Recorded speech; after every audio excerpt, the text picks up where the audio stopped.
Hello students, आज के class में हम मैग्नेटिज्म का पार्ट 2 देखेंगे। ओके, मैग्नेटिज्म पार्ट 2 के अंदर हम क्या देखेंगे? मैग्नेटिक फील्ड देखेंगे। आप इससे पहले मैग्नेटिक फोर्स का क्या एक्सप्रेशन होता है वो आप सारे रिजल्ट जानते हो, ठीक है। तो अब मैग्नेटिक फील्ड में देखिए, सबसे पहले हम मैग्नेटिक फील्ड देखेंगे ड्यू टू करंट वायर देखेंगे, ठीक ना।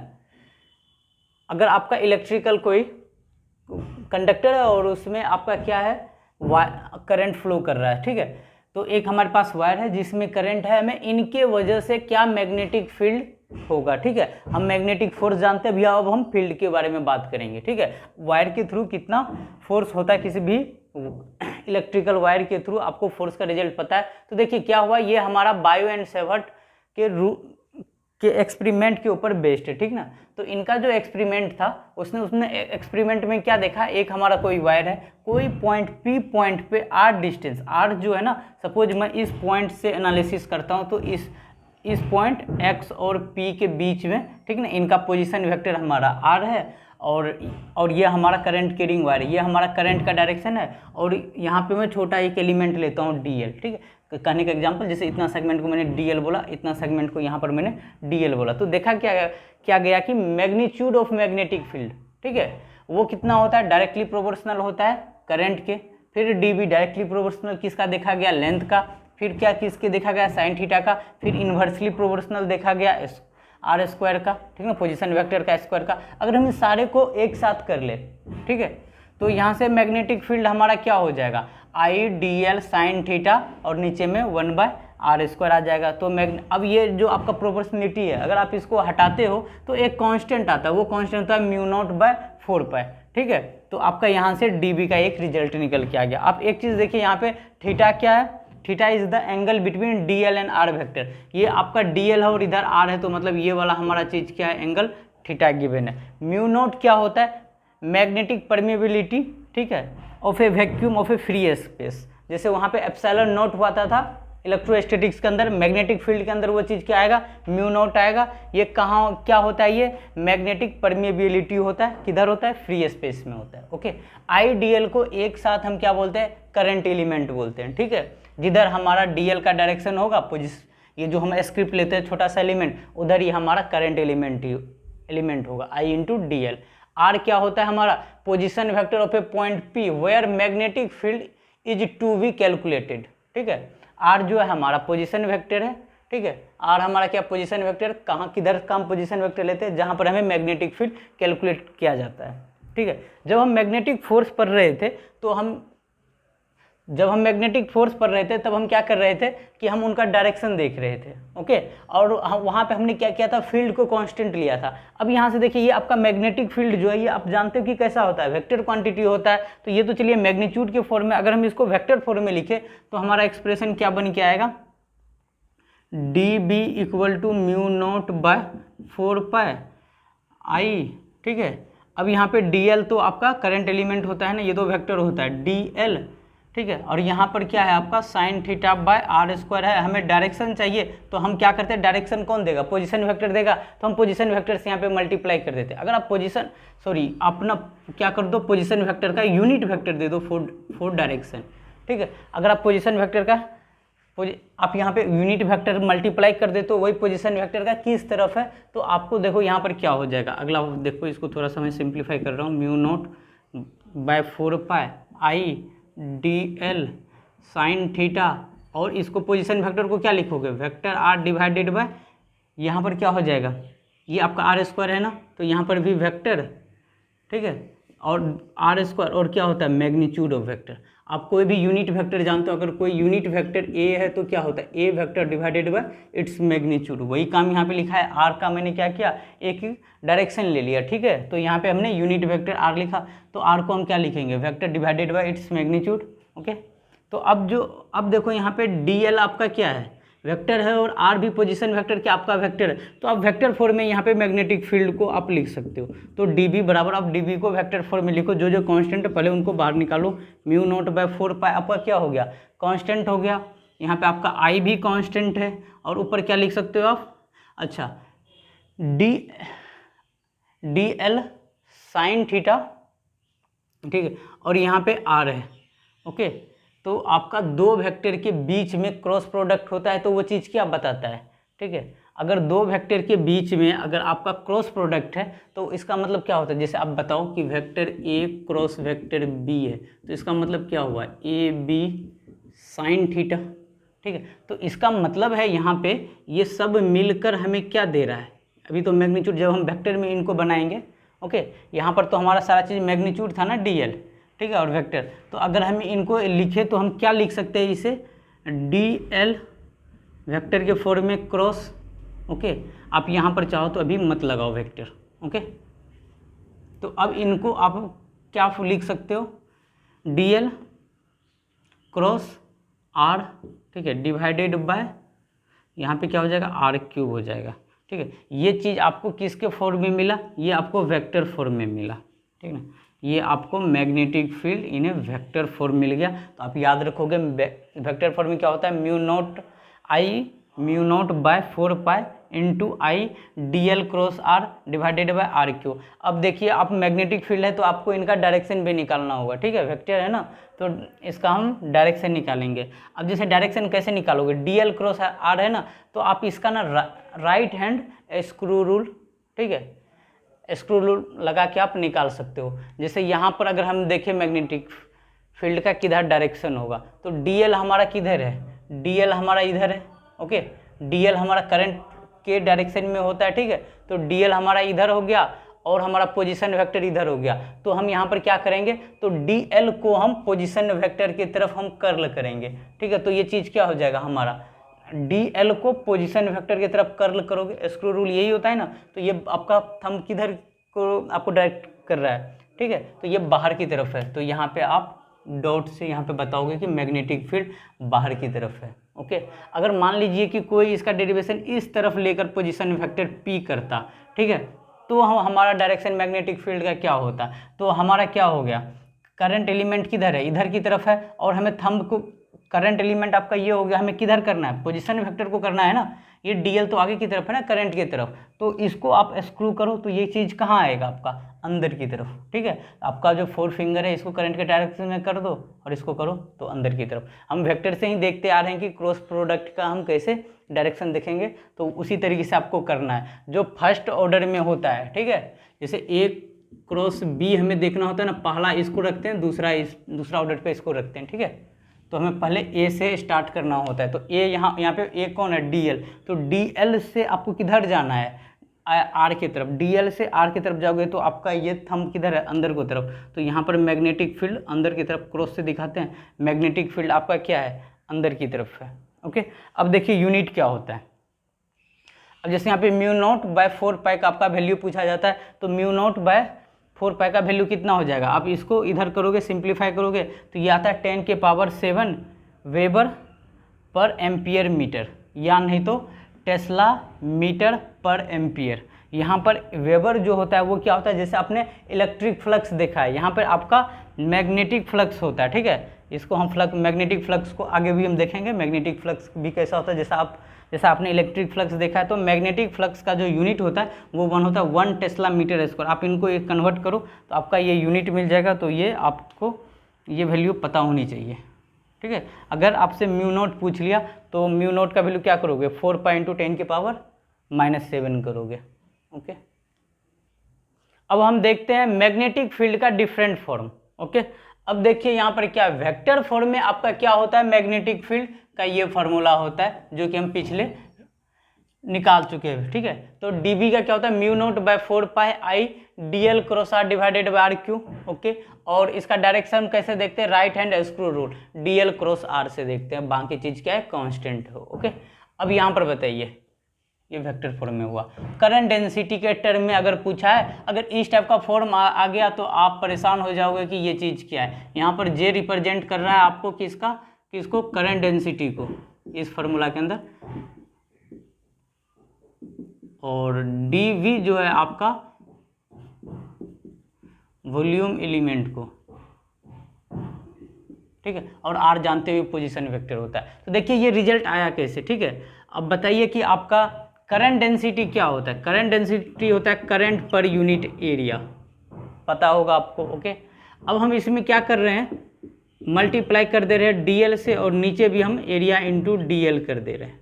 ओके, अब बताइए कि एरिया इंटू DL क्या हो जाता है, area into DL, area into length, ठीक है। तो ये तो आपका वॉल्यूम दे देगा, और ऊपर से आपका ये क्या दे देगा, इसको आप IDL ऊपर रहने दो और नीचे में क्या लिख दो, इसको DV लिख दो, ठीक है। एरिया इंटू DL कर रहे हैं ना, तो छोटा सा DL स्क्रिप्ट के लिए यहाँ पे वॉल्यूम DV बोल दो, ये आपका J हो गया। तो अब आपको इस फार्मूला में क्या करना है, इस फार्मूला में आपको क्या करना है, IDL को रिप्लेस कर देना है JDV से। ओके, तो आपका मैग्नेटिक फील्ड का क्या फार्मूला था, μ0/4π IDL cross R divided bye RQ था, ठीक है। बाकी चीज़ को सब चीज़ रखना, बस यहाँ पे जो आप देख रहे हो IDL है, ये वाला टर्म I इंटू DL, इसके जगह पे JDV कर दो, तो ये आपका फार्मूला क्या हो जाएगा, μ0/4π और IDL के जगह पर J क्रॉस R रहने दो, वेक्टर को एक साथ, DV हमारा क्या है, वॉल्यूम है ना, तो ये कांस्टेंट होगा, डिवाइडेड बाय RQ कर दो। यही फॉर्म आपको यहाँ लिखा गया है। तो नीट के अंदर क्या होता है ना, ये डायरेक्ट इसी फॉर्मेट पे सिंपल आपका आप वैल्यू पुट करो और रिजल्ट ले आओ, तो ये फार्मूला आपको पता होना चाहिए। ओके, अब देखिए चार्ज एंड इट्स वेलोसिटी के फॉर्म में बताना। अब ये फार्मूला आपका कैसे आ गया, देखने में बहुत अजीब लग रहा है, लेकिन ये तीनों क्या है, बायो-सेवर्ट का ही फॉर्म है, ठीक है। तो अब यहाँ पे हम मैग्नेटिक फील्ड का देखिए, यहाँ पे हम क्या करने वाले हैं, तो हम करंट को क्या लिख सकते हैं, चार्ज बाय टाइम लिख सकते हैं, ठीक है। आप यहाँ पे करंट को चार्ज बाय टाइम कर सकते हो, ठीक है। अब इसमें क्या करिए, आप DL मल्टीप्लाई कर दीजिए, इसमें DL और इधर भी DL मल्टीप्लाई कर दीजिए। ओके, आप ना इसको dQ/dt कर दो तो ज़्यादा सही रहेगा, ठीक है। ऐसे समझिए आप इसको, ओके, कि करंट बराबर क्या होता है, dQ/dt, ठीक। अब यहाँ पर हम क्या कर रहे हैं, करंट बराबर हो गया आपका dQ/dt, आप इधर भी DL मल्टीप्लाई कर दो और इधर भी DL मल्टीप्लाई कर दो।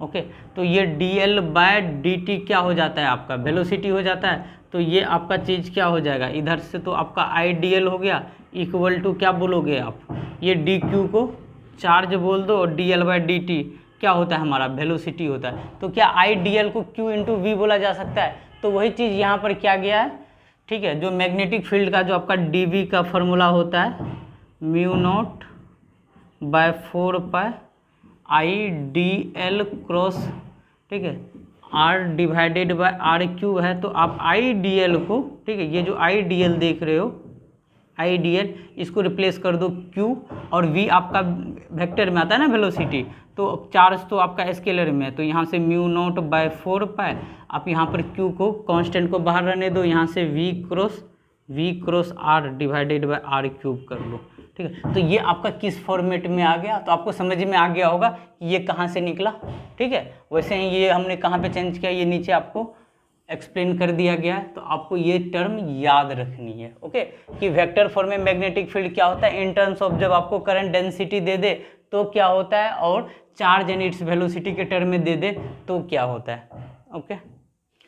अब हम देखते हैं डायरेक्शन, ठीक है। मैग्नेटिक फील्ड का हम डायरेक्शन कैसे देखेंगे, okay. Direction of magnetic field क्या लिखा हुआ देखिए, thumb of the hand represents, ठीक है, और ये थंब हमें कौन सा लेना है, थंब ऑफ राइट हैंड,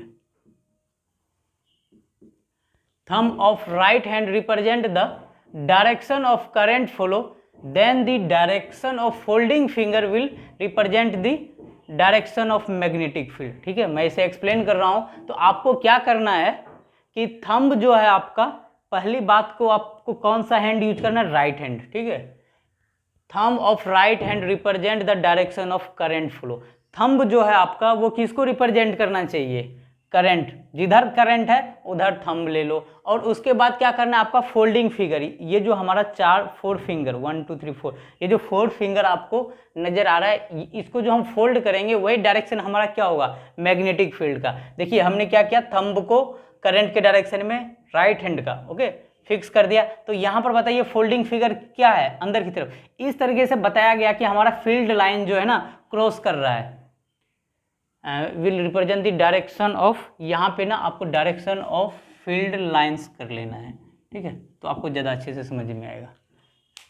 आपको क्या करना है, डायरेक्शन करंट को डायरेक्शन में कर दो, फील्ड लाइन ये सब जो आपको नज़र आ रहा है ना, अभी ये फील्ड लाइन दे रखा है, तो ये फील्ड लाइन तो इधर क्या है हमारा, ये 4 फिंगर किधर जा रहा है, देखो इसको लाइन कर दिया तो 4 फिंगर हमारा अंदर की तरफ है ना, तो इस रीजन के लिए, ये हाफ रीजन के लिए जब हमने फिक्स किया तो ये हमारा क्या है, अंदर की तरफ, जिसको हम क्रॉस से रिप्रेजेंट करते हैं। मैग्नेटिक फील्ड यहाँ पर कैसा है, अंदर की तरफ है। और जैसे ही आप यहाँ पे आए, इसको फोल्ड करो, फोल्ड करो, इस रीजन में, हाफ रीजन में जब आते हो, अभी भी देखो आपका करंट ऊपर है, इधर भी आपका करंट ऊपर है, और ये आपका 4 फिंगर जो है ये किधर है, फोल्ड हो रहा है बाहर की तरफ। यहाँ पे आपका मैग्नेटिक फील्ड जो है वो है बाहर की तरफ, बाहर को हम डॉट से रिप्रेजेंट करते हैं। यहाँ पे मैग्नेटिक फील्ड क्या है आपका, बाहर की तरफ, और यहाँ पे मैग्नेटिक फील्ड क्या है आपका, अंदर की तरफ।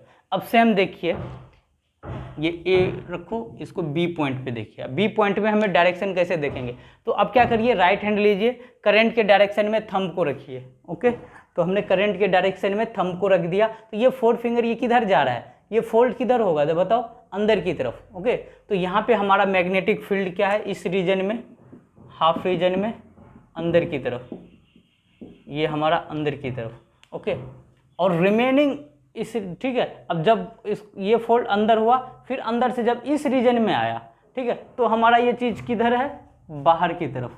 ठीक है, अब जब इस रीजन में आया तो बताइए किधर हुआ, बाहर की तरफ। तो यहाँ पे हमारा मैग्नेटिक फील्ड हो गया बाहर की तरफ। अब आप बोल सकते हो कि सर जब हम मैग्नेटिक फोर्स देख रहे थे वहाँ पर तो अपने मैग्नेटिक फील्ड एक ही रीजन हो रहा था, और जबकि मैग्नेटिक फील्ड देख रहे हैं, ठीक है ना, वहाँ पर एक ही रीजन हम कंसीडर कर रहे थे, और यहाँ पे 2 रीजन आ जा रहा है। ऐसा क्यों, देखिए वहाँ पर हमने बोल दिया था कि हम यूनिफॉर्म मैग्नेटिक फील्ड लेकर कर रहे हैं।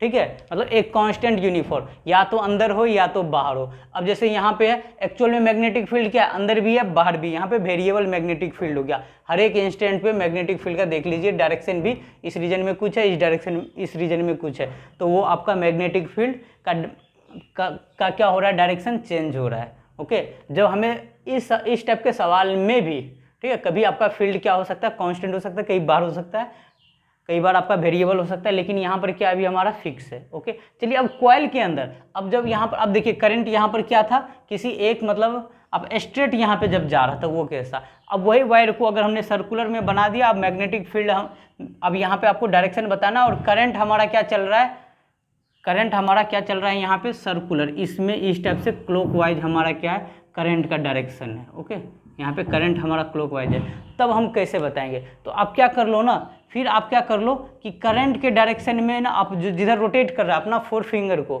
आप फोल्डिंग फिंगर को उसी की तरफ में रोटेट करो, करंट के ही तरफ में, तो रोटेट करोगे तो ये आपका थंब किधर जाएगा, अंदर की तरफ। क्लॉकवाइज करेंगे तो यही होगा ना, क्लॉकवाइज, क्लॉकवाइज क्या, हमारा थंब कहाँ गया, अंदर की तरफ, तो हमारा मैग्नेटिक फील्ड का जो डायरेक्शन है वो क्या, कहाँ है, अंदर की तरफ है। जब आप बात करते हो एंटी क्लॉकवाइज का, जब आपका करंट क्या हो, एंटी क्लॉकवाइज लूप में हो, ठीक है, तब इसमें क्या हो जाएगा, एंटी क्लॉकवाइज फिंगर को करो, तो ये आपका क्या हो गया, बाहर की तरफ, आपकी तरफ हो गया ना, तो ये डॉट से इसको रिप्रेजेंट करोगे।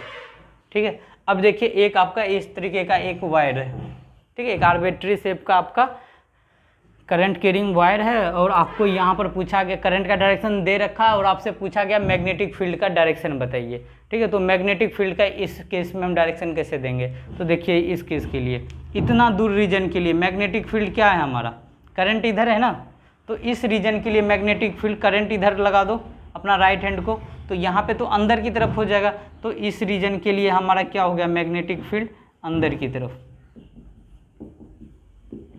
चलिए, जब हम इसको अंदर की तरफ, जब इस रीजन में आए यहाँ से, तो ये आपका फिंगर होगा इस आधे रीजन के लिए कहाँ हो गया, बाहर की तरफ।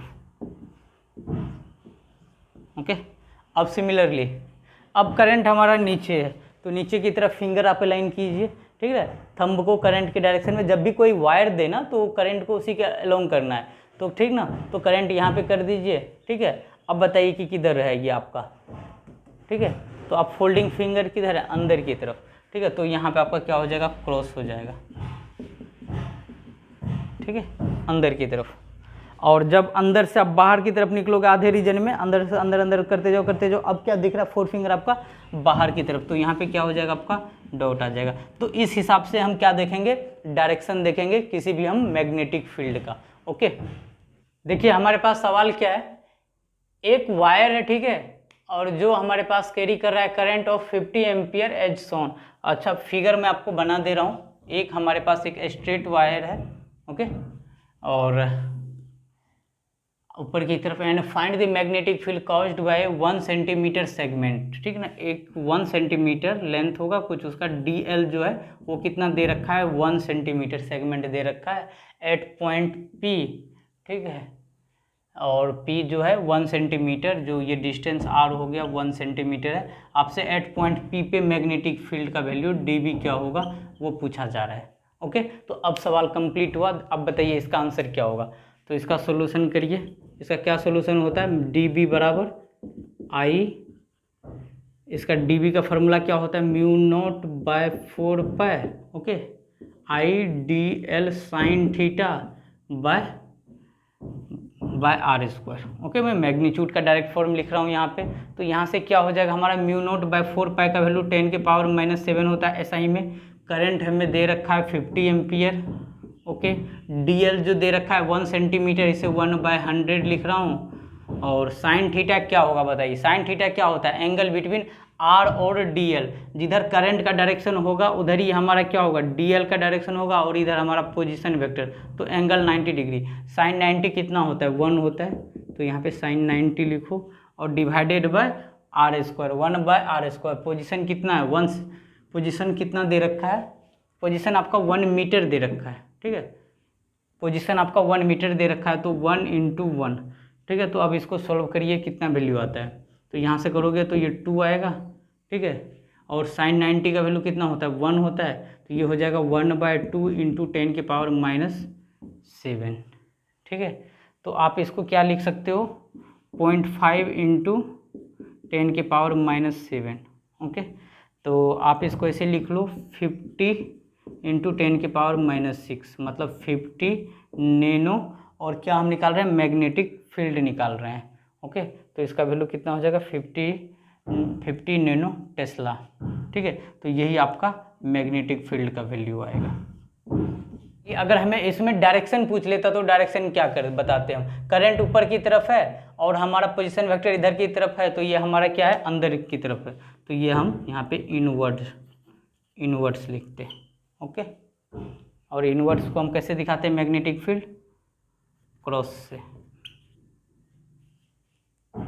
ए wire carry a steady current of 50 ampere as shown, find the magnetic field caused by 1 centimetre segment, okay, ठीक है। जो DL जो दे रखा है ना, वो 1 सेंटीमीटर सेगमेंट दे रखा है, तो इसको हम 1/100 मीटर बोलेंगे। Segment of this wire eight point P which is 1 centimetre away, जो पोजीशन वेक्टर का जो मैग्नीट्यूड है वो 1 मीटर है। तो dB का फॉर्मूला क्या होता है, mu naught by 4 pi IDL cross R, ऐसा करो मैग्नीट्यूड वाला फॉर्मूला लिख लो, I mu naught IDL sine theta divided bye R square, okay. तो अब बताइए साइन थीटा क्या होता है, साइन थीटा क्या होता है, angle between position vector, current जिधर है उधर ही हमारा क्या होगा, DL सेगमेंट भी होगा, ठीक है। तो DL भी उधर होगा, तो दोनों के बीच में एंगल कितना होगा, 37 डिग्री। तो यहाँ पे म्यू नॉट बाय 4 पाई का वैल्यू कितना बोलते हो, 10 के पावर -7, करंट कितना 50 एम्पियर, DL कितना सेगमेंट है, DL हमारा 1/100 मीटर में, और साइन 37 कितना होता है, 3/5 × 1/R स्क्वायर। R ये डिस्टेंस कितना दे रखा है, ठीक है, 1, जो R जो है यहाँ पर 1 सेंटीमीटर नहीं 1 मीटर अवे हो ले लो, ठीक है। तो यहाँ पे 1 मीटर अवे करिए, ठीक है, तो 1 × 1 का स्क्वायर। तो ये चीज़ आप कैलकुलेट करिए, ये कितना आ जाता है आपका, 50 से इसको कैंसिल आउट करिएगा तो 2 आएगा, ओके। तो नीचे में 10 आ गया आपका, ओके, और ऊपर 3 आ गया, तो ये 0.3 × 10 के पावर -7, आप इसको 30 × 10 के पावर -6 लिख सकते हो, आप इसको 30 नैनो टेस्ला, ठीक है, dB, ओके। तो यही आपका आंसर होगा। और अच्छा अगर डायरेक्शन पूछ दे तो डायरेक्शन क्या होगा, करंट की तरफ आपका फिंगर अलाइन करो, ठीक है, करंट की तरफ आप फिंगर अलाइन करो, इस तरफ तो नहीं है, हमें किधर जाना है, इस तरफ जाना है, तो हमारा किधर हो गया, बाहर की तरफ, आउटवर्ड्स, ओके, जिसको हम डॉट से रिप्रेजेंट करते हैं। तो ये दो तो काफ़ी सिंपल सवाल थे, तो ऐसे सवाल अगर आएंगे तो आप बहुत आसानी से फार्मूला के थ्रू ही कर लोगे। बस आपको एंगल देखने के लिए आना चाहिए और डायरेक्शन पूछा जा सकता है, जो कि आप काफ़ी इजीली बता सकते हो। अब हम देखेंगे एप्लीकेशन ऑफ बायो-सेवर्ट्स लॉ। ठीक है, बायो-सेवर्ट का क्या एप्लीकेशन है, इसमें हम पहला देखते हैं magnetic field due to circular current. ठीक है, जैसे आपने रिंग के ऊपर आपने निकाला था, ठीक है, एक हमारे पास सर्कुलर रिंग था, उसके ऊपर आपने इलेक्ट्रिक फील्ड निकाला था। कैसे निकालते, सेम है यहाँ पर हम देखेंगे मैग्नेटिक फील्ड किसी भी सर्कुलर करंट। तो समझिए कि ये आपका एक कॉइल है, सर्कुलर कॉइल है, और इधर से आपका सपोज कि ये डायरेक्शन में हम मान रहे हैं एंटी क्लॉकवाइज डायरेक्शन में करंट फॉलो कर रहा है। तो टॉप व्यू में हम एनालिसिस नहीं कर पाएंगे, तो इसी चीज़ को हम क्या करते हैं, साइड व्यू से देखेंगे। ठीक है, तो इसे क्या करता हूँ मैं, सर्कुलर कॉइल बना दे रहा हूँ। ठीक है, ये हमारा एक सर्कुलर कॉइल रहा, इसमें ये करंट हमारा फॉलो कर रहा है। ठीक है, इसका सेंटर यहाँ पे पड़ा हुआ है। ठीक है, इसका सेंटर है, चलो सेंटर को हम पॉइंट सी से डिनोट कर रहे हैं। पी पॉइंट है जहाँ पे हमें मैग्नेटिक फील्ड निकालना है, और ये डिस्टेंस x ले रहा हूँ, और इसका रेडियस जो है वो r है। ओके, इस कॉइल का। अब बताइए कि अगर यहाँ से मैं dl एलिमेंट लूँ, करंट के डायरेक्शन में ही dl का होता है, तो dl यहाँ भी ले सकता हूँ, यहाँ भी ले सकता हूँ, यहाँ भी, यहाँ पर भी, कहीं पर भी ले सकता हूँ। और dl से जो ये सेंटर है, अब देखिए ये सेंटर पे है, इसका जो पॉइंट, ये जो पेन का जो नीब है, वहाँ से बताइए हर एक तरफ से क्या ये एंगल सेम ही होगा। ठीक है, अगर सेंटर पे मैं रखूँ और कहीं से भी डिस्टेंस मेजर करूँ इसके सरकमफ्रेंस के साइड से, तो ये क्या हमारा सेम ही डिस्टेंस होगा। मतलब अगर मैं यहाँ पर एक स्क्रिप्ट लूँ, एक स्मॉल स्क्रिप्ट लेता हूँ, ठीक है, dl लेंथ का। ठीक है, यहाँ पर dl है जो कि करंट के ही तरफ इधर हमारा dl है। ओके, और यहाँ से इस पॉइंट पे निकालना है ना, तो आपको क्या करना होगा, इसको मिला देना होगा। अब बताइए इसका डिस्टेंस क्या होगा, तो इसका डिस्टेंस क्या होगा।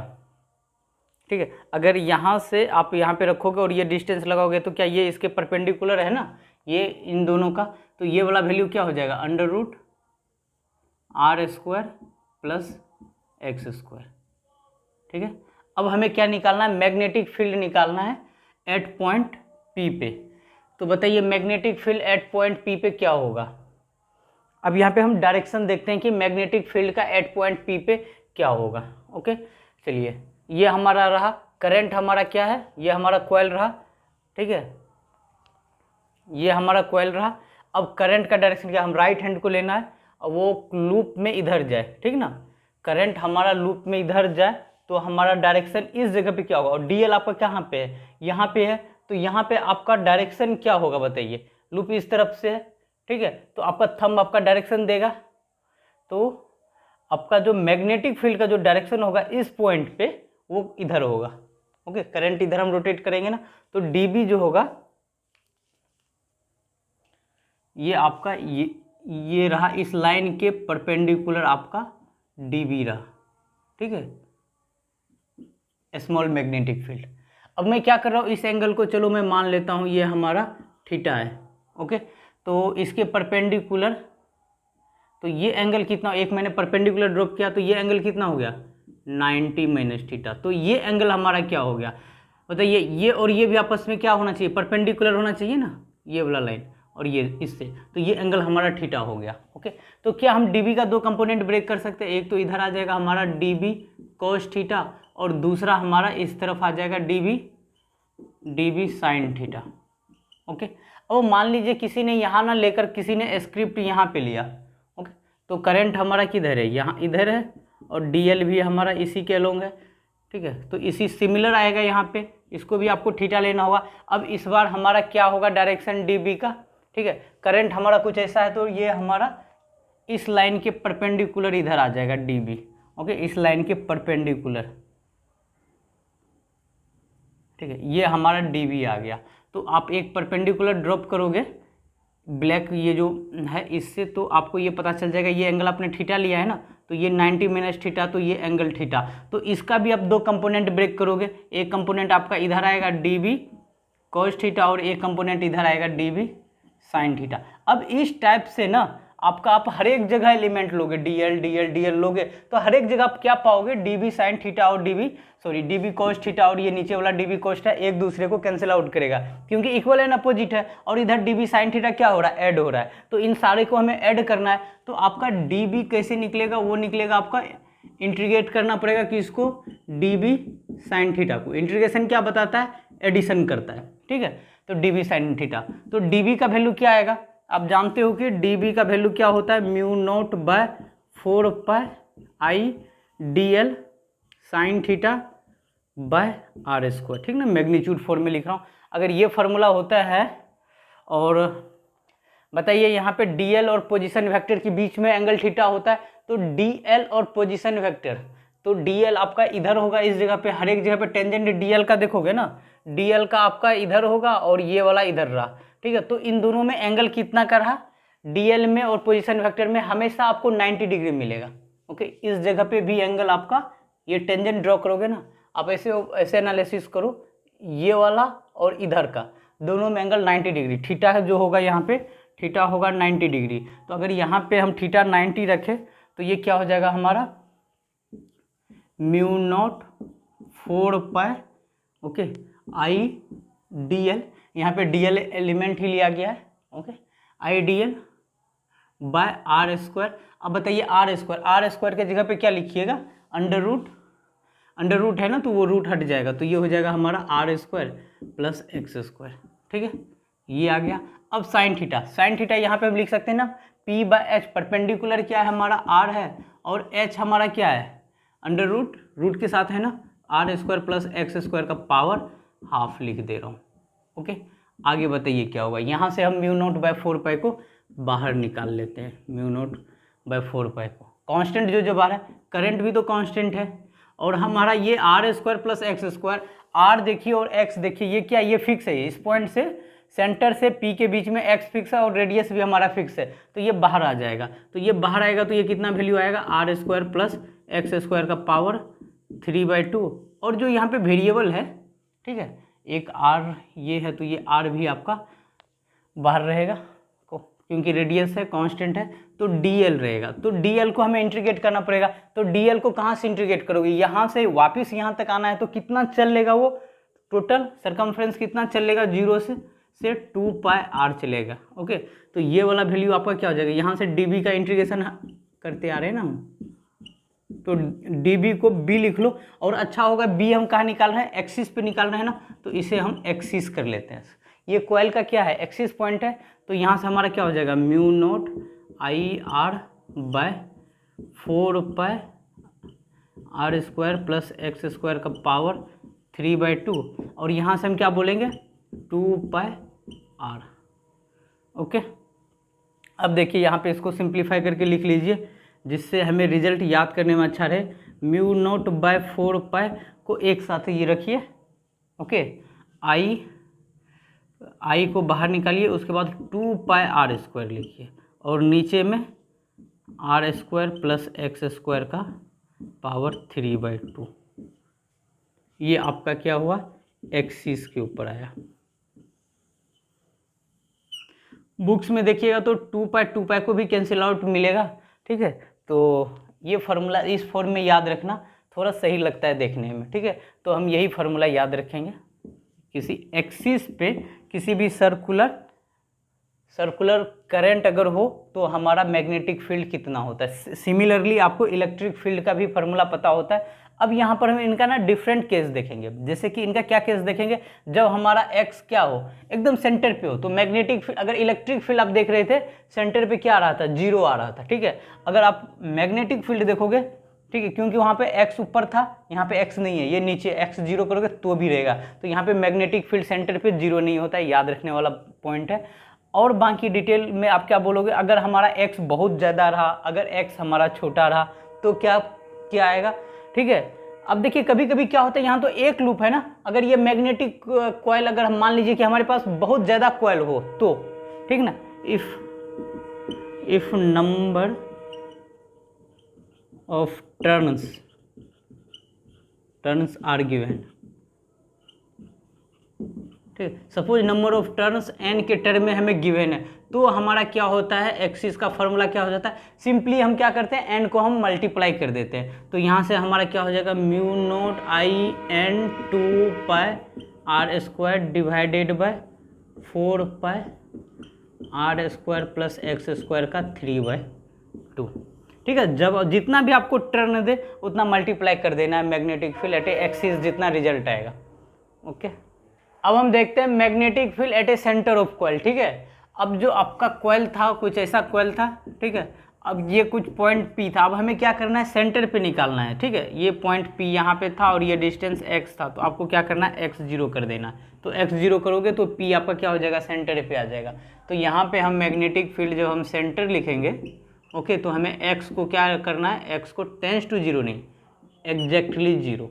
तो ये फार्मूला क्या हो जाएगा, mu naught by 4 pi 2 pi n I r square divided by, और यहाँ से x 0 करोगे, यहाँ से r क्यूब आ जाएगा। देखो यहाँ से r के नीचे r रह जाएगा और 2 पाई से नीचे 2 आ जाएगा। तो हमारा मैग्नेटिक फील्ड एट सेंटर क्या आ जाएगा। ठीक है, तो यहाँ से म्यू नोट, ठीक है, n I divided by 2r आ जाएगा। ठीक है, यही magnetic field at a centre होता है। अब आप क्या करिए, अगर मैं बोलूँ, अगर आपको ऐसा केस गिवन हो magnetic field at a centre और आपका बी एट सेंटर, ठीक है, डायरेक्टली किसके प्रोपोर्शनल होगा, अगर आपका यहाँ से आई एंड एन क्या हो, I and N number of turns क्या हो, कांस्टेंट हो, तो ये क्या हो जाएगा, 1/r के डायरेक्टली प्रोपोर्शनल हो जाएगा। ओके, अगर मैं बात करूँ, अगर मैं यहाँ पे अब आई एंड आर को कांस्टेंट कर दूँ, ठीक है, अगर इसे मैं कांस्टेंट कर दूँ तो magnetic field at a centre किसके प्रोपोर्शनल हो जाएगा, म्यू नोट तो ऑलरेडी आप जानते हैं कि कांस्टेंट होता है, आई और आर को भी कांस्टेंट कर दिया तो डायरेक्टली प्रोपोर्शनल एन हो जाएगा। फिर करंट कब होगा, जब हम आई एंड आर को क्या कर दे, आई और एन को क्या कर दे, कांस्टेंट कर दे। ठीक है, तो ये रिजल्ट हमारा आएगा।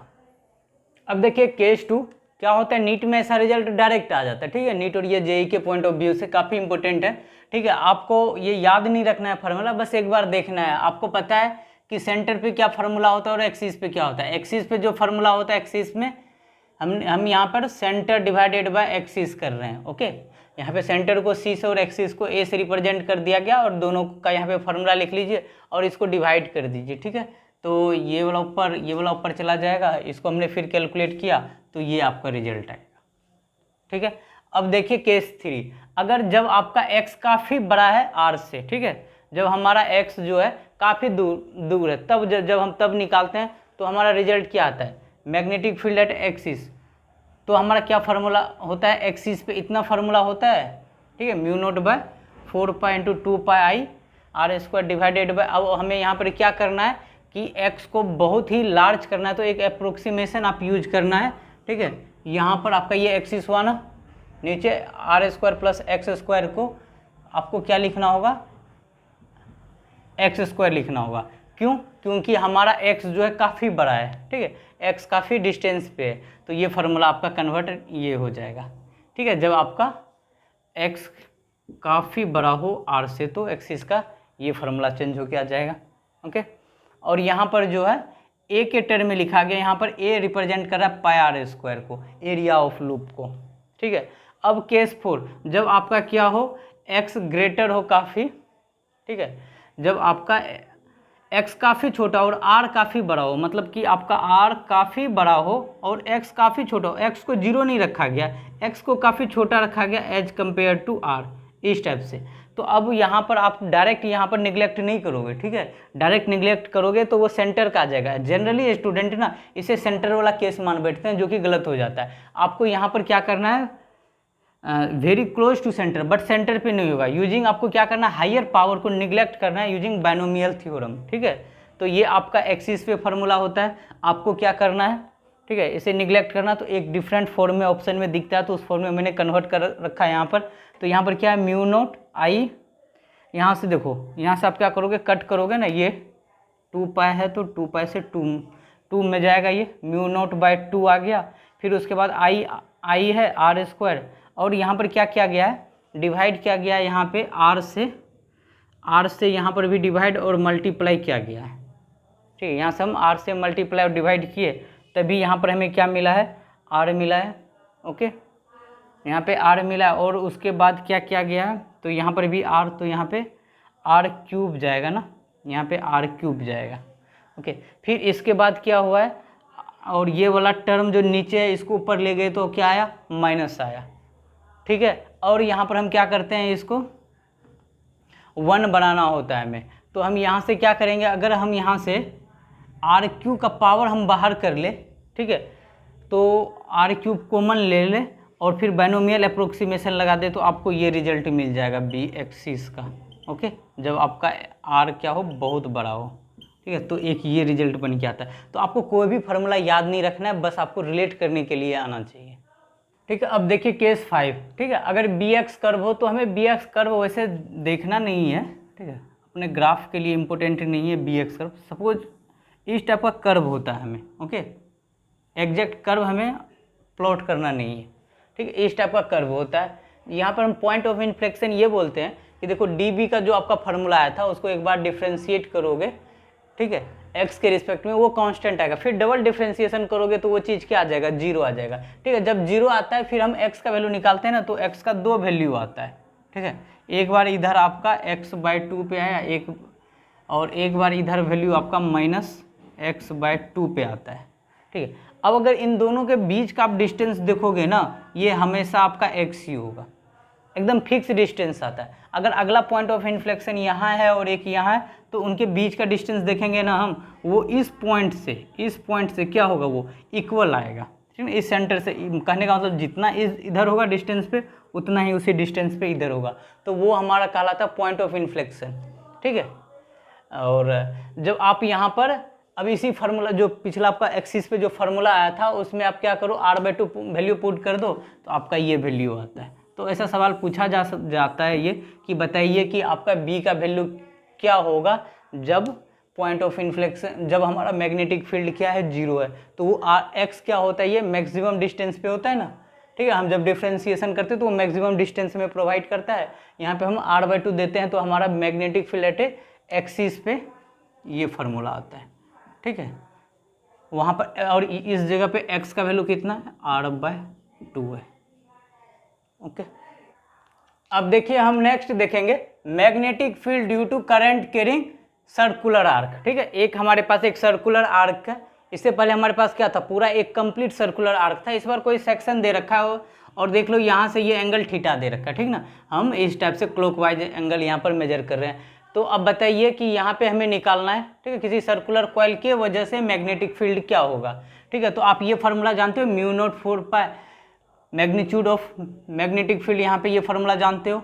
ओके, तो अब यहाँ पर देखिए, अगर मैं क्या करूँ, एक स्क्रिप्ट लूँ यहाँ पे, ठीक है, ये थीटा एंगल दे रखा, तो मैं क्या करता हूँ, अल्फा पे जाके एक ना डी अल्फा सेगमेंट लेता हूँ। ठीक है, अल्फा पे जाके मैंने एक डी अल्फा सेगमेंट लिया, ठीक है, और इतना दूर का लेंथ हमारा क्या है, DL है। ठीक है, तो बताइए कि यहाँ पर एंगल कितना है DL और R में। DL क्या होता है, टेंजेंट होगा इस वायर का करंट के डायरेक्शन में, ये DL है, छोटा सा, बहुत छोटा सा DL है, और ये R है, तो ये हमेशा जो होगा ना टेंजेंट, मतलब आपस में क्या होगा, 90 डिग्री होगा। तो यहाँ पे थीटा हमारा क्या है, 90 डिग्री। अगर हमारा थीटा 90 डिग्री है तो साइन थीटा का वैल्यू कितना हो जाएगा, 1 हो जाएगा। ठीक है, तो यहाँ पे थीटा का वैल्यू कितना हो गया, 1 हो गया। तो आप क्या लिखोगे, DB = μ0/4πIdL/r² लिखोगे। ओके, और यहाँ पर क्या क्या आपको क्या करना होगा, पूरा का पूरा आपका निकालना होगा ना। तो यहाँ पे कौन कौन वेरिएबल है उसको आप बाहर निकालो, μ0/4π, ठीक है, बाहर आ गया। करंट हमारा क्या हो गया, बाहर आ गया। r² कांस्टेंट है, बाहर हो गया। तो यहाँ पे DL ही वेरिएबल, इसी को हमें इंटीग्रेट करना है। तो हमें क्या मिल जाएगा, मैग्नेटिक फील्ड थ्रू एक किसी r के थ्रू मिल जाएगा। और DL क्या लिख सकते हो, DL का वैल्यू क्या होगा, RD अल्फा होगा। ठीक है, थीटा बराबर आर्क इंटू रेडियस से निकालोगे तो ये आ जाएगा μ0I/4πr²। और इसका लिमिट पहले तो आप इसे क्या लिखोगे, आर डी, ये आर और डी अल्फ़ा लिखोगे और इसका वैल्यू 0 से, एंगल 0 डिग्री से लेकर कहाँ तक, थीटा तक ना, 0 से थीटा करोगे तो ये चीज़ आपका क्या हो जाएगा, आर तो कांस्टेंट आपका बाहर हो जाएगा, तो यहाँ से आ जाएगा mu naught I by 4 pi r square और यहाँ से थीटा आ जाएगा। तो इसको सिंप्लीफाई करके लिख लीजिए, तो ये आ जाएगा mu naught I theta, r छूट गया ना, आर से एक आर कैंसिल आउट हो जाएगा, ठीक है, यहाँ पे एक आर भी रहेगा, mu naught I are theta, okay, एक आर से एक आर कट गया, नीचे आ जाएगा 4 पाई आर आ जाएगा, ठीक है। तो आप इसको mu naught by 4 pi I theta by r की टर्म में याद रखो, ठीक है। अब देखिए यहाँ पे सर्कुलर आर्क और यहाँ पर मैग्नेटिक फील्ड पूछा गया, इसके वजह से क्या होगा, तो अब क्या लिखोगे यहाँ पे म्यू नॉट 4 पाई तो कांस्टेंट और करंट बता रखा कि चलिए ये करंट ले लीजिए, इधर करंट जा रहा है, ओके, और आर इसका रेडियस ये कांस्टेंट, तो हम थीटा की जगह पर क्या थीटा पुट कर देंगे। देखिए ये गलत हो जाएगा, जब भी हम थीटा लेते हैं हम थीटा क्या लेते हैं, अंदर वाला थीटा लेते हैं, ठीक है। तो अंदर वाला थीटा यहाँ पर कितना है हमारा, टोटल 2 पाई होता है, तो ये 2 पाई माइनस थीटा लेना होगा ना, तो यहाँ पे हमारा जो आंसर आ जाएगा इस आर्क का जो मैग्नेटिक फील्ड आएगा वो म्यू नॉट आई और ये हो जाएगा एंगल हो जाएगा 2 pi minus theta divided by 4 pi r हो जाएगा। अब सेमी सर्कुलर है, ये सेमी सर्कुलर लूप है, ठीक है, तो इसके लिए हम क्या लिखेंगे, mu naught I pi divided by 4 pi r, ठीक है, पाई से चाहो तो काट दो, यहाँ पे एंगल कितना हो जाएगा 90 डिग्री, तो ये हो जाएगा यहाँ पे क्वार्टर है, ये क्वार्टर सर्कुलर है, तो यहाँ पर मैग्नेटिक फील्ड आर की वजह से क्या हो जाएगा म्यू नॉट आई, इसको पाई बाय 2 लिख लीजिए और यहाँ पर 4 पाई आर, इसको सिंप्लीफाई कर लीजिए, पाई कट गया तो ये आ जाएगा mu naught I by 8 r, ठीक है। यहाँ से भी अगर आपको सिंप्लीफाई करना है तो पाई को काट दीजिए, mu naught I by 4 r, okay. देखिए अब हमारे पास क्या सवाल है, पूछा गया find out magnetic field at the centre in the flowing cases, ठीक है। पहला केस में कोप्लेनर एंड कंसेंट्रिक रिंग, ठीक है, जिसमें करंट क्या है सेम डायरेक्शन में, इनमें दोनों में एंटी क्लॉकवाइज दे रखा है और इसमें एक क्लॉकवाइज एक एंटी क्लॉकवाइज दे रखा है, डिफरेंट डायरेक्शन, और आपको रेडियस R1 और R2 डिफरेंट दे रखा है। तो सबसे पहले जानो कि कोप्लेनर और कंसेंट्रिक होता क्या है। कोप्लेनर एंड कंसेंट्रिक क्या होता है कि जो कि क्या हो, सेम प्लेन में हो, सेम प्लेन होना चाहिए, तो ये प्लेनर हो गया, और कंसेंट्रिक है तो इसका क्या होना चाहिए, सेम सेंटर होना चाहिए, सेम सेंटर पॉइंट होना चाहिए, ओके। मैग्नेटिक फील्ड, ठीक है, किसी भी कॉइल के सेंटर पे क्या होता है, ओके, वो आपका आता है सेंटर पे mu naught I by 2 r होता है, ठीक है। तो अब यहाँ पर लिखना स्टार्ट करो, तो नेट मैग्नेटिक फील्ड क्या होगा यहाँ से, ठीक है, नेट हम मैग्नेटिक फील्ड का बात करें तो ये वाला बताइए आपका क्या है, बाहर की तरफ, और इधर से भी देखोगे तो मैग्नेटिक फील्ड दोनों की तरफ, बाहर की तरफ, दोनों बाहर की तरफ है, तो हम ऐड कर लेंगे, ठीक है।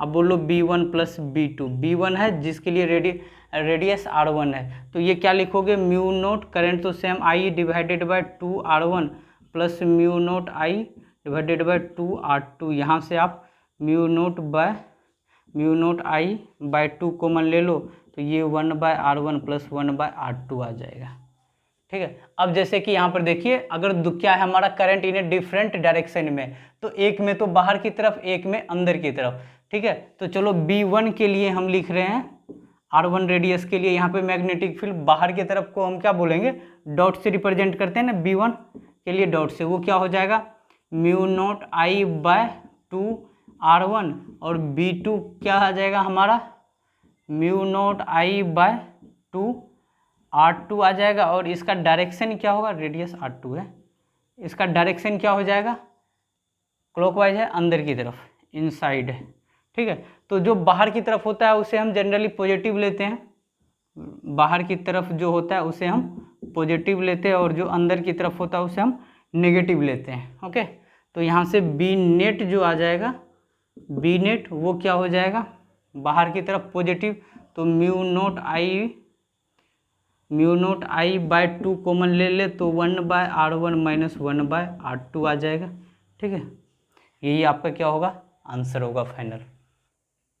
अब देखिए इसमें क्या पूछा गया, find out the magnetic field at the centre in the flowing case. अब जब आपका क्या हो कि नॉन प्लेनर एंड कंसेंट्रिक हो, ठीक है, इससे पहले प्लेनर और कंसेंट्रिक था तो क्या था, सेम प्लेन में था और सेम सेंटर था। अब यहाँ पे अगर नॉन प्लेनर एंड कंसेंट्रिक हो तो इसका मतलब क्या होता है कि ये आपका इसका सेंटर पॉइंट तो सेम होता है। ठीक है, सेंटर पॉइंट तो सेम होता है बट सेम प्लेन में नहीं होता है, और दोनों क्या होता है, परपेंडिकुलर टू ईच अदर। ठीक है, परपेंडिकुलर टू ईच अदर। ठीक है, यहाँ पर जो है तब आपका नॉन प्लेनर एंड कंसेंट्रिक हुआ। ये जो दूसरा वाला है ना, ये पहले वाले का परपेंडिकुलर, एक ऐसे है तो दूसरा इसके परपेंडिकुलर होना चाहिए, दोनों एक दूसरे का परपेंडिकुलर होना चाहिए। ठीक है, तो आपको नेट मैग्नेटिक फील्ड आपको बताना है कि क्या होगा, इसके थ्रू आपका क्या है, I1 करंट, दूसरे के थ्रू I2 होगा, और इसका मान लीजिए सेंटर कितना है, इसका सेंटर R1 और इसका सेंटर R2 है। ओके, तब इसका हम कैसे निकालेंगे, मैग्नेटिक फील्ड सेंटर पे किसी भी क्लोज्ड कॉइल की वजह से कितना होता है, म्यू नोट आई बाय 2r होता है ना। ठीक है, तो यहाँ पर क्या हो जाएगा, सबसे पहले डायरेक्शन देखना पड़ेगा, पहले वाले कॉइल इसके वजह से ये चीज़ कहाँ जाएगा, लूप चलाइए।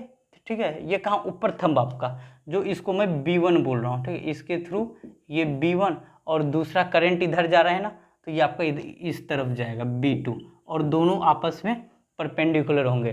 तो ठीक है, तो आप नेट कैसे निकालोगे, B1 प्लस B2 से। ठीक है, B1 का वैल्यू क्या आ जाएगा, mu note I1 divided by 2r1, और ये किधर जाएगा, वेक्टर फॉर्म में लिखोगे तो J के तरफ, प्लस म्यू 2 क्या लिखोगे, B2 mu naught I by 2r2, current कितना I2, इसमें करंट है I1, और इसको I कर दो।